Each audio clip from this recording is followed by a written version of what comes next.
அதிகாலை நேரம் Bible hour presented by the National Bible College.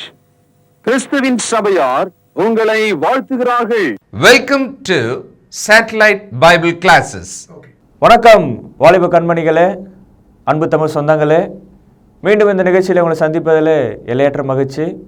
பிரியமான தேவனுடைய பிள்ளைகளே, தொடர்ந்து நீங்கள் கேட்டுக்கொண்டு வந்த இயேசுவை சந்திப்போம் என்ற ஒரு அற்புதமான நிகழ்ச்சி உங்களுக்குள் நல்லதொரு மாற்றத்தையும் உங்களுக்கு மிகவும் பிரயோஜனமுள்ள பாடமாக இருந்திருக்கும் என்று நம்புகிறேன். என் அன்பு சகோதர சகோதரிகளே, நீங்கள் இந்த தொலைக்காட்சியில் பார்த்து வருகிற இயேசுவை சந்திப்போம் என்ற இந்த நிகழ்ச்சி நீங்கள் மீண்டும் பார்க்க விரும்பினால் பைபிள் அவர் டிவி என்ற யூடியூப் சேனல் வழியாகவும் ஃபேஸ்புக் வழியாகவும் நீங்கள் இதை தொடர்ந்து பார்க்கலாம். உங்களுக்கு ஏதாகினும் சந்தேகம் இருப்பினும் எங்களை தொடர்பு கொண்டு இதை குறித்து பேசுங்கள். தொடர்ந்து நீங்கள் கேட்டு வருகிற இந்த ஒவ்வொரு பாடங்களையும் நீங்கள் குறிப்பெடுத்துக் கொண்டு அதை படித்து அதை சிந்தியுங்கள், மனம் திருப்புங்கள். இன்றைய நாளிலும் கூட நமது போதகர் டாக்டர் பீட்டர் சாலமன் ஐயா அவர்கள் நற்செய்தி அளிப்பார். வணக்கம் இந்திய வேத மாணவர்களே, கண்மணிகளே, தோழர்களே, அருமை பெற்றோரே, உலகளாவிய திருச்சபையே, உங்களை வாழ்த்தி மீட் ஜீசஸ் என்ற இந்த புதிய பாடத்தின் தலைப்புக்குள்ளே அழைக்கிறேன். இந்த நாட்களில் நாம் இயேசுவை சந்தித்தோம். அவருடைய சுவிசேஷ புத்தகத்தில் படித்து கொண்டே வந்தோம். நேற்றைய பாடத்தில் அவருடைய மரணத்தை குறித்து கவனித்தோம். இன்றைக்கு இயேசு கிறிஸ்துனுடைய உயிர்த்தெழுதலை குறித்து நாம் படிக்க இருக்கிறோம். உயிர்த்தெழுதலை பற்றி ஒரு இடத்துல நாம் சொன்னால் அல்லது யாரிடத்திலாவது பேசினால் மக்களுக்கு அது எப்படி தெரிகிறது? ஒன்று பைத்தியமாக, அல்லது நம்ப முடியாத, அல்லது ஏற்றுக்கொள்ள முடியாத ஒரு விஷயமாக தெரிகிறது. ஆனால் கிறிஸ்தவத்தை நீங்கள் கவனித்தால் இயேசு கிறிஸ்து தேவனுடைய குமாரன் என்பதை நிரூபிக்கிற ஒரு செயலாகவும் அதன் நிமித்தம் கிறிஸ்தவம் உலகளாவிய மார்க்கமாகவும் இன்றைக்கு இருக்கிறது. இயேசு கிறிஸ்து உயிர்த்தெழாவிட்டால் கிறிஸ்தவ மார்க்கம் என்று ஒன்று இருந்திருக்காது. ஏனென்றால் மனிதனால் மரணம் உண்டாயிற்று, ஆதாமினால மரணம் உண்டாயிற்று. இயேசு கிறிஸ்து மனிதனாக வந்து உயிர்த்தெழுதலை உண்டாக்கினார். 1 கொரிந்தியர் 15வது அதிகாரம் 21வது வசனம், மனுஷனால் மரணம் உண்டானபடியால் மனுஷனால் மரித்தோரின் உயிர்த்தெழுதலும் உண்டாயிற்று. இப்போ உங்களுக்கு சமன்பாடு தெரிந்திருக்கும். கிறிஸ்து உயிரோடு எழுந்தால் என்ன நடக்கும் அப்படின்னு நீங்கள் கேட்டிங்கன்னா 1 கொரிந்தியர் 15வது அதிகாரம் 17வது வசனம், கிறிஸ்து எழுந்திராவிட்டால் உங்கள் விசுவாசம் வீணாயிருக்கும், நீங்கள் இன்னும் உங்கள் பாவங்களில் இருப்பீர்கள். இப்பொழுது 2000 ஆண்டுகளுக்கு முன்னால் கிறிஸ்து உயிர்த்தெழுந்தார் என்பது ஒரு வரலாறு, ஒரு சாட்சி, அது ஒரு நேற்றைய நிகழ்ச்சி என்று நீங்கள் நினைக்கலாம். ஆனால் அது உங்களுடைய வாழ்க்கையில் எப்படி இடம்பெறுகிறது?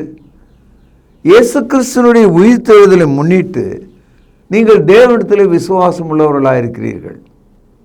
Because of Christ's resurrection, you believe in God. இரண்டாவது, இயேசு கிறிஸ்துவினுடைய உயிர்த்தெழுதல் நிமித்தமாக தேவன் நம்முடைய பாவங்களை மன்னிக்கிறார். Because of Christ's resurrection, God forgives our sin. ஆகவே நம்முடைய விசுவாசமும் பாவ மன்னிப்பும் இயேசுனுடைய உயிர்த்தெழுதல் நிமித்தமாக நிகழ்ந்தது.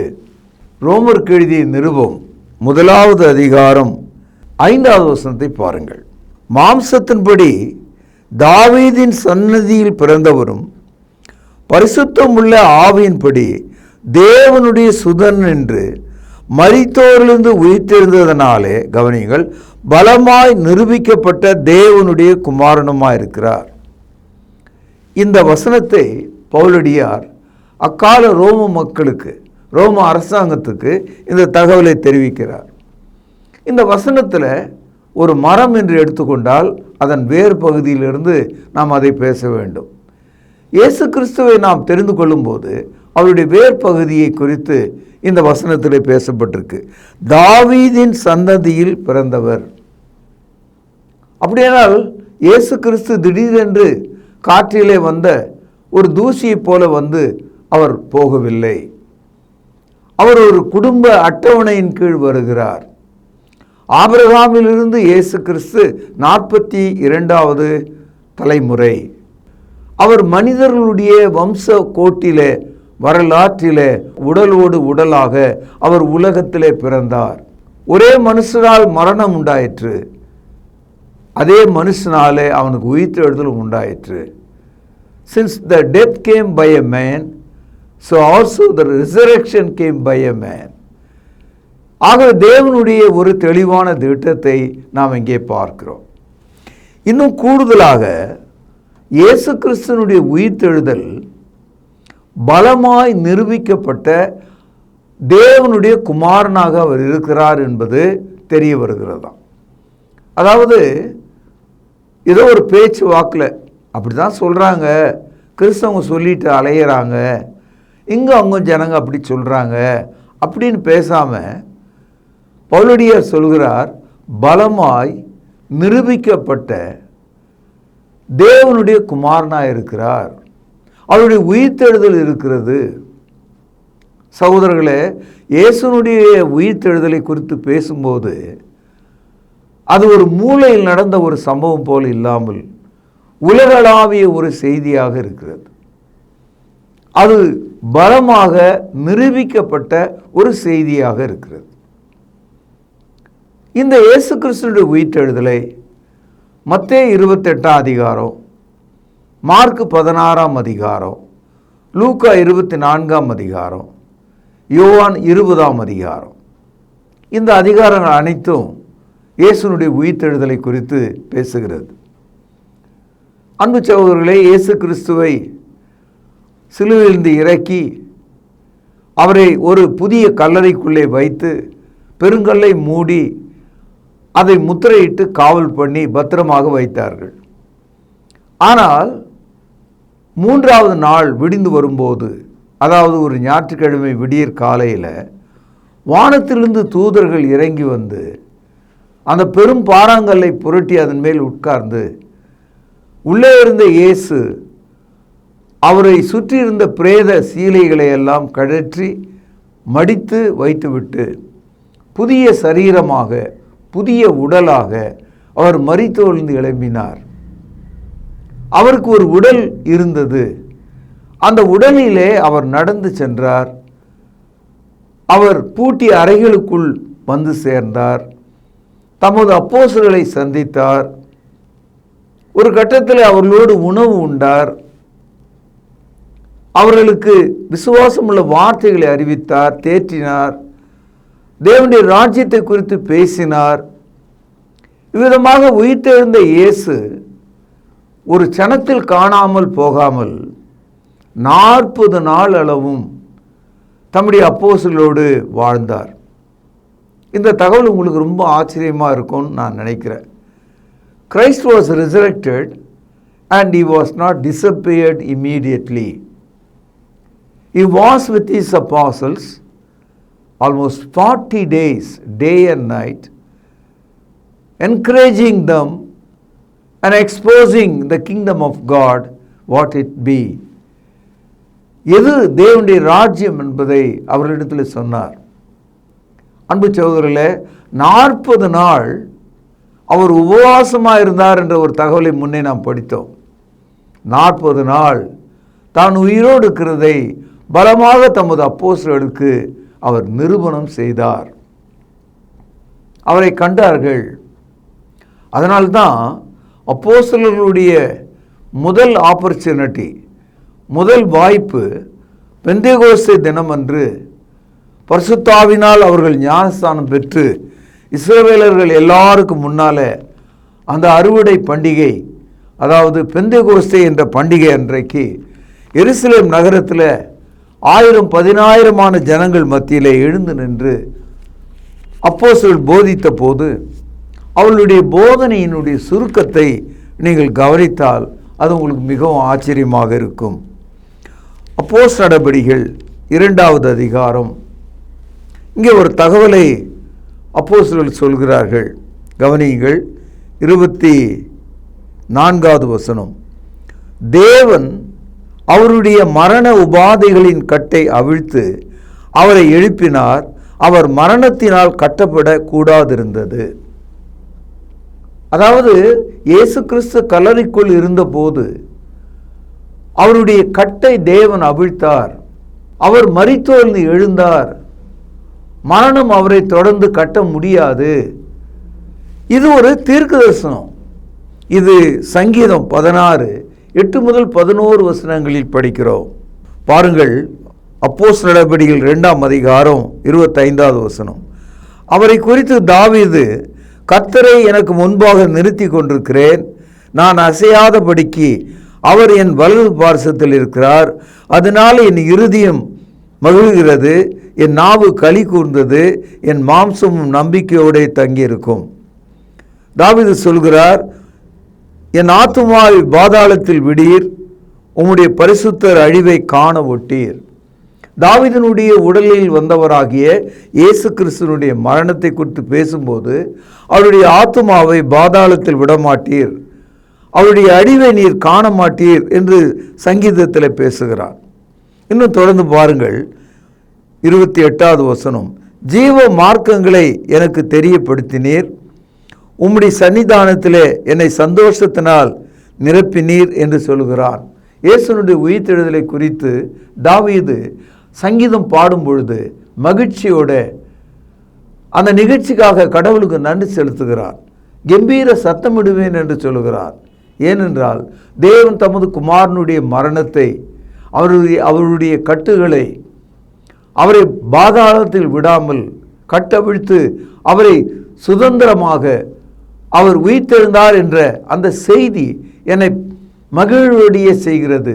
நான் மிகவும் சந்தோஷமாக இருக்கிறேன், அதற்காக நான் துதி செலுத்துவேன் என்று தீர்க்க தரிசனமாக இயேசு கிறிஸ்து பிறப்பதற்கு 1000 ஆண்டுகளுக்கு முன்பாக இந்த பாடலை பாடுகிறார். தொடர்ந்து நாம் படிக்கலாம். 29வது வசனம், சகோதரரே, கோத்திர தலைவனாகிய தாவீதை குறித்து நான் உங்களோடு தைரியமாய் பேசுவதற்கு இடம் கொடுங்கள். அவன் மரணம் அடைந்து அடக்கம் பண்ணப்பட்டான், அவனுடைய கல்லறை இந்நாள் வரைக்கும் நம்மிடத்தில் இருக்கிறது. அதாவது பேதுரு அப்போஸ்தலர் அன்றைய எருசலேம் மக்கள் மத்தியில் 1000-10000 மக்கள் மத்தியில் இயேசுவின் உயிர்த்தெழுதலை குறித்து பேசும்போது இயேசு கிறிஸ்துக்கு முன்னால் வாழ்ந்த தாவீது ராஜாவினுடைய கல்லறை இன்றைக்கும் எருசலேம் நகரத்தில் இருக்கிறது. பேதுரு பேசும்போது 1000 ஆண்டுகள், இன்றைக்கு நான் உங்களோடு இதை எடுத்து பேசும்போது 3000 ஆண்டுகள். இயேசுலிருந்து இன்றைக்கு 2000 வருஷம், மொத்தம் சேர்த்தா 3000 ஆண்டுகள். 3000 ஆண்டுகளாக தாவீதினுடைய கல்லறை மூடப்பட்டதாக அது இருக்கிறது. The tomb of David, it is not opened. இன்னைக்கும் அது மூடப்பட்டிருக்கு. ஆனால் தாவீதினுடைய கல்லறை மூடப்பட்டிருக்கிறது, இயேசுனுடைய கல்லறையோ திறந்திருக்கிறது, நீங்கள் வேணா போய் பாருங்க அப்படின்னு பேதுரு இயேசு உயிர்த்தெழுந்த அந்த 40வது நாள் 50வது நாள், ஏறக்குறைய 50வது நாளில் அன்றைய யூதர்களுக்கு சொல்லுகிறார். நீங்களே செக் பண்ணீங்க. இந்த பாடலையெல்லாம் அந்த யூதர்கள் என்ன நினச்சாங்க, தாவீது தன்னை பற்றி சொல்லியிருக்கிறார்னு நினச்சிட்டு இருந்தாங்க. ஆனால் தாவீது கிறிஸ்துவை பற்றி சொன்னார்ன்றத பேதுரு அந்த பிரசங்கத்தில் அவர்களுக்கு சொல்லுகிறார். தொடர்ந்து கவனியுங்கள். 30வது வசனம், அவன் தீர்க்கதரிசியாக இருந்து உன் சிங்காசனத்தில் வீற்றிருக்க மாம்சத்தின்படி உன் சன்னதியில் கிறிஸ்துவை எழும்பு பண்ணுவேன் என்று தேவன் தனக்கு சத்தியம் பண்ணினதை அறிந்திருந்தபடியால் அவன் கிறிஸ்துவனுடைய ஆத்மா பாதாளத்தில் விடப்படுவதில்லை என்றும் அவருடைய மாம்சம் அழிவை காண்பதில்லை என்றும் முன்னறிந்து அவர் உயிர்த்தெழுதலை குறித்து இப்படி சொன்னான். ஆக பழைய ஏற்பாட்டில் தாவீது பாடின சங்கீதத்திலிருந்து இயேசுனுடைய உயிர்த்தெழுதலை அன்றைய யூதர்களுக்கு எடுத்து காண்பித்தார். கூடுதலாக தாவீதின் கல்லறை இருக்கும் இடத்துக்கு போய் பாருங்கள், அது மூடப்பட்டிருக்கிறது. இயேசு அடக்கம் பண்ணப்பட்ட கல்லறை போய் பாருங்கள், அது திறந்திருக்கிறது என்று அவர்களுக்கு அந்த உண்மையை சொன்னான். இப்பொழுது ஒரு யூதனும் கூட வாய் திறந்து பேச முடியல. இயேசு சிலுவையில் அறைந்த பாவிகளாகிய அந்த யூதர்கள் மௌனம் காத்தார்கள். கூடுதலாக அப்போஸ்தலர்கள் என்ன சொன்னார்கள் தெரியுமா? பாருங்கள், அப்போஸ்தலர் நடபடிகள் 3வது அதிகாரம் 32வது வசனம், ரொம்ப முக்கியமான ஒரு வசனம். இந்த இயேசுவை தேவன் எழுப்பினார், இதற்கு நாங்கள் எல்லாரும் சாட்சிகளாக இருக்கிறோம். முடிஞ்சது. God raised this Jesus Christ. We are the witnesses. இப்படி தான் கிறிஸ்தவ மார்க்கம் இப்படிப்பட்ட பெரும் முழக்கத்தோடு எருசலேம் நகரத்தில் 33ஆம் ஆண்டு துவங்கியது. இந்த வார்த்தையில கேட்ட பிறகு தான் 3000 பேர் அன்னைக்கு ஞானஸ்தானம் பெற்றாங்க. அவர்கள் கிறிஸ்துவின் சரீரமாகிய சபையில் ரட்சிக்கப்பட்டவர்களாக சேர்க்கப்பட்டாங்க. அப்போஸ்தலர் நடபடிகள் 2ஆம் அதிகாரம் 41வது வசனம், அப்போஸ்தலர் நடபடிகள் 2வது அதிகாரம் 47வது வசனத்தில் நீங்கள் படிக்கலாம். How Christianity was started, where it was started, what year it was started, எல்லாம் பதிவு செய்யப்பட்டிருக்கு. என் அன்பு சகோதரர்களே, இப்படிப்பட்ட இந்த இயேசுவின் உயிர்த்தெழுதலை நாம் புரிந்து கொள்ள வேண்டுமானால் அதற்கான சில ஆதாரங்களை நாம் தேடலாம், இன்னைய வரைக்கும் தேடலாம். முதலாவது, அவரை அடக்கம் செய்திருந்த அந்த கல்லறையை பற்றி நாம் எப்போதும் விவாதிக்கலாம். அதாவது அந்த கல்லறையை அதனுடைய வாயில ஒரு பெரும் கல்லை கொண்டு மூடி அதற்கு முத்திரை வைத்தார்கள். அதாவது யூதர்கள் தேவாலயத்தினுடைய முத்திரை வைத்தார்கள். முத்திரை வச்சாங்கன்னா அதை உடைக்க முடியாது, அதை எடுக்க முடியாது. அவங்க அதிகாரம் உள்ளவர்கள் மட்டும்தான் அதை உடைக்க முடியும். So it was sealed by the authorities of the Jerusalem temple. அது மட்டும் இல்லை, ஒரு 16 சேவர்கள் ஒரு 3 வேளை டியூட்டி போட்டு 8 மணி நேரத்துக்கு ஒரு ரவுண்டாக அந்த கல்லறையை பாதுகாத்தாங்க. இன்றைக்கும் நம்ம ஓட்டு எண்ணுகிற இடத்துல எப்படி போலீஸ்காரர்கள் இரவும் பகலும் அந்த ஓட்டு பெட்டியை பாதுகாக்கிறார்களோ அது மாதிரி இயேசுனுடைய கல்லறையை அவங்க பாதுகாக்கிறாங்க. ஏன்? அவர் உயிரோடு எழுந்துருவார்னு சொல்லியிருக்கிறார். அதனால் அவங்க பாதுகாக்கிறாங்க. இரவும் பகலும் பாதுகாத்தாங்க. நடந்தது என்னன்னா, அவர் சொன்னபடியே அவர் உயிர்த்தெழுந்த போது அந்த கல்லறை தூக்கி எறியப்பட்டது. அதை கண்ட அந்த சேவர்கள், அந்த சோல்ஜர்ஸ் மயக்கம் போட்டு கீழே விழுந்தானுங்க. காலியாக கல்லறை காணப்பட்டது. இன்னைக்கும் இயேசு அடக்கம் பண்ணப்பட்ட கல்லறை திறந்த கல்லறையாக எருசலேம் நகரத்தில் இருக்கிறது. அந்த கல்லறைக்குள்ளே போய் வெளியே வந்து 3 முறை அதை நான் கண்டு ஆனந்தித்தேன். இரண்டாவதாக, அந்த பெரும் கல்லை யார் புரட்டி தள்ளியிருக்க முடியும்? சில பேர் சொல்கிறாங்க, விடியற் காலையில் போன மகதலேனா மரியாளும் மற்ற மரியாளும் வேறு சில ஸ்திரீகளும் அதை தள்ளி இருக்கலாம் அப்படின்னு புத்திசாலிங்க சொல்கிறாங்க.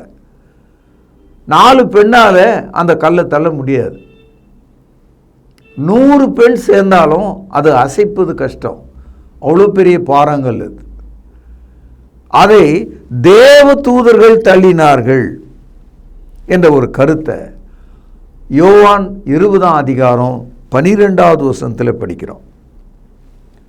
மூன்றாவதாக, இயேசு கிறிஸ்துனுடைய கல்லறையிலிருந்து வெளியே வந்த இயேசு அந்த கல்லறை தோட்டத்தில் இருந்தபோது இயேசுனிடத்தில் விசுவாசமாக இருந்த மகதலேனா மரியாள், மற்ற சகோதரிகள் அவரை சந்தித்த ஒரு வரலாற்றை யோவான் 20ஆம் அதிகாரம் 17வது வசனத்திலே படிக்கிறோம்.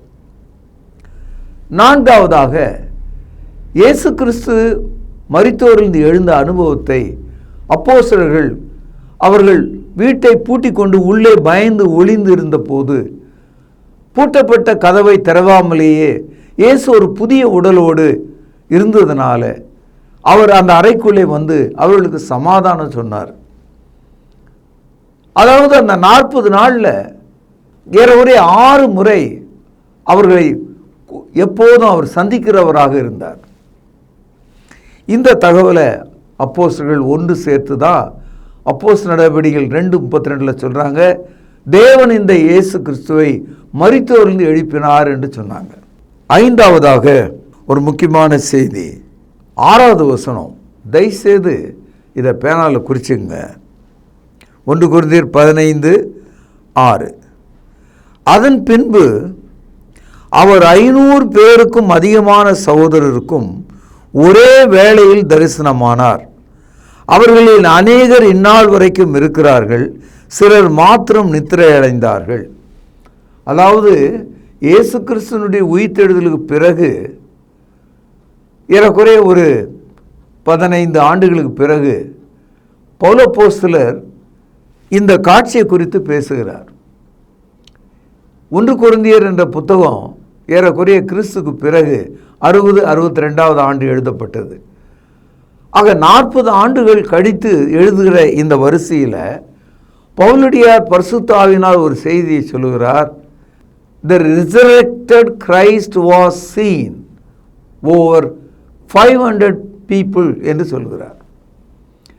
மரித்தோரிலிருந்து எழுந்த இயேசுவை 500க்கும் மேற்பட்ட மக்கள் கண்டார்கள். உங்களுக்கு மறுபடியுமாக அந்த உயிர்த்தெழுதலின் சாட்சியை நான் வரிசைப்படுத்துகிறேன். 1, காலியான கல்லறை. 2, தேவ தூதர்கள். 3, கல்லறை தோட்டத்தில் இயேசுவை சந்தித்த ஸ்திரீகள். 4, அப்போஸ்தலருடைய சாட்சி. 6, 500 பேருக்கும் அதிகமான மக்கள் அவரை உயிரோடு இருக்கிறவராக கண்டார்கள். இதை குறித்து இப்பொழுது நீங்கள் என்ன சொல்கிறீர்கள்?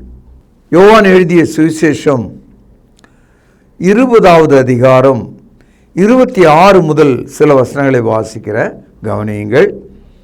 மறுபடியும் 8 நாளைக்கு பின்பு அவருடைய சீஷர்கள் வீட்டுக்குள்ளே இருந்தார்கள். தோமாவும் அவர்களோடு கூட இருந்தான். கதவுகள் பூட்டப்பட்டிருந்தது. அப்பொழுது இயேசு வந்து நடுவே நின்று, உங்களுக்கு சமாதானம் என்றார். பின்பு அவர் தோமாவை நோக்கி, கவனியுங்கள், நீ உன் விரலை இங்கே நீட்டி என் கைகளை பார், உன் கையை நீட்டி என் விலாவிலை போடு, அவிசுவாசியாய் இராமல் விசுவாசியாய் இரு என்றார். தோமா அவருக்கு பிரதியுத்தரமாக, என் ஆண்டவரே என் தேவனே என்றான். இந்த 3 வசனங்களை முடிவுரையாக நான் கொண்டு வந்தேன். அதாவது இயேசு உயிரோடு இருக்கிறார் என்ற அந்த தகவலை ஆரம்பத்தில் எல்லா அப்போஸ்தலரும் கவனித்தார்கள். அந்த நிகழ்ச்சியில் தோமா என்ற அப்போஸ்தலர் இல்லாமல் போய்விட்டார். ஆகவே தோமா என்ன நினைத்து கொண்டார்? இயேசு உயிரோடு எழுந்திருக்கவில்லை, அது எப்படி எழுந்திருக்க முடியும் என்றெல்லாம் யோசித்து கொண்டிருந்தார். இப்பொழுது ஒரு கூட்டமாக அப்போஸ்தலர் அனைவரும் மறுபடியும் ஒரு வீட்டுக்குள்ளே பதுங்கி இருந்தாங்க. அந்த கூட்டத்தில் தோமாவும் இருந்தார். இயேசு கிறிஸ்து பூட்டப்பட்ட அறைக்குள்ளே வருகிறார். அவர்கள் அனைவருக்கும் சமாதானம் சொல்லுகிறார். இப்பொழுது குறிப்பாக அவிசுவாசம் உள்ளவனாயிருந்த தோமாவை பார்த்து தோமா என்று அழைக்கிறார். இயேசு கிறிஸ்து உயிர்த்தெழுந்த போது அவருக்கு கண்களும் காதுகளும் கைகளும் கால்களும் நினைவும் ஆற்றலும் இருந்ததனால தோமா என்று தோமாவை சரியாக காட்டி, நீ விசுவாசியா இரு என்று சொன்னார். நீ விசுவாசியா இருக்க உனக்கு விசுவாசம் தேவை என்று சொன்னார். அதற்கு ஒரு ஆதாரமாக, உன் கையை நீட்டு, இதோ சிலுவையில் அறையப்பட்ட என்னுடைய கைகளை பார், விழாவிலே குத்தி என்னை கிழித்தார்களே, அதற்குள்ளே உன்னுடைய விரலை போடு, உன் கையை போடு என்று சொன்னார். அதிர்ந்து போனான் தோமா. இயேசுவின் காயங்களை அவன் கண்டான், அதன் ஆழத்தை பார்த்தான். அவனுக்கு முன்பாக கிறிஸ்து வைத்த அந்த சவாலை அவன் கவனித்தான். அவனால் அதற்கு பிறகு எதுவும் பேச முடியல. 2 வார்த்தை தான் சொன்னான், மை லார்ட் மை காட், என் ஆண்டவரே என் தேவனே என்று சொன்னான். அன்பு சகோதரர்களே, இந்த தோமா இயேசு கிறிஸ்துவினுடைய உயிர்த்தெழுதலுக்கு பிறகு திருச்சபையானது எருசலேம் நகரத்திலே ஸ்தாபிக்கப்பட்ட பிறகு அவன் இந்தியாவுக்கு வருகிறான். உலகம் முழுதும் புறப்பட்டு போங்கள், நற்செய்தி அறிவியுங்கள் என்று இயேசு சொன்னாரே, அதை நிறைவேற்றும்படி இந்தியாவுக்கு வருகிறார். கேரளாவில் உள்ள கொல்லம் என்ற இடத்துல அவன் அந்த படகிலிருந்து இறங்கி அந்த கேரளாவில் உள்ள அன்றைய மக்களுக்கு ஏறக்குறைய 2 ஆண்டுகள் நற்செய்தியை சொல்லுகிறார். இது நடந்தது இயேசுக்கு பின் 52வது வருஷம். பிறகு அங்கே இருந்து நடந்து சென்னைக்கு வருகிறார். கடற்கரை பட்டணமாகி சென்னைக்கு வருகிறார். அன்றைக்கு இருந்த அந்த பட்டணத்தில், குறிப்பாக இன்றைக்கு சென்ட் தாமஸ் சர்ச் என்று சொல்கிறார்களே, சென்னையில் தோமா சபை என்று அழைக்கிறார்களே, தாமஸ் சர்ச், அங்கேதான் அவர் வாழ்ந்தார் என்று மக்கள் சொல்கிறாங்க. அவருடைய ஊழியம் அன்றைக்கு இருந்த மதராசா பட்டணம் முழுவதும் மக்கள் மத்தியில் கேட்கப்பட்டது.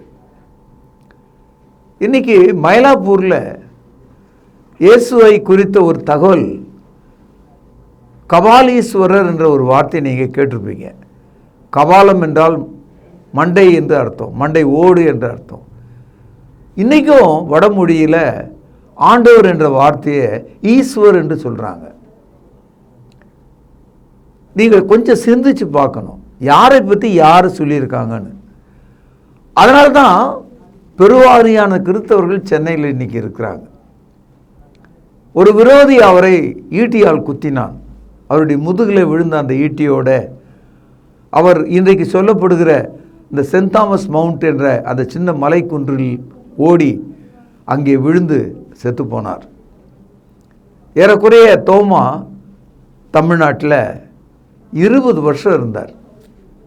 72வது வருஷம் கிறிஸ்துக்கு பின் அவர் செத்து போனார், மரித்து விட்டார். அந்த வரலாறு, அவர் நடந்து வந்த பாதை, அவர் நின்று போதித்த இடம், அவரால் குணப்பட்ட மக்கள் இன்னைக்கும் மக்களாக வழி வழியாக ஜெனரேஷனாக கிறிஸ்தவர்களாக இருப்பதை சென்னை நகரம் நமக்கு சாட்சியாக இருக்கிறது.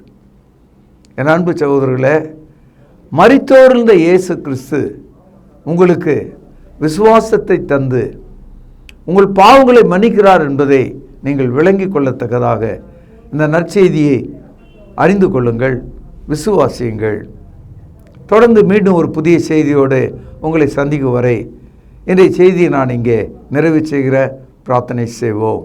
பரலோகத்தில் வாசமாக இருக்கிற ஜீவனுள்ள தகப்பனே, அரிதான நற்செய்தியை நாங்கள் கேட்டோம்.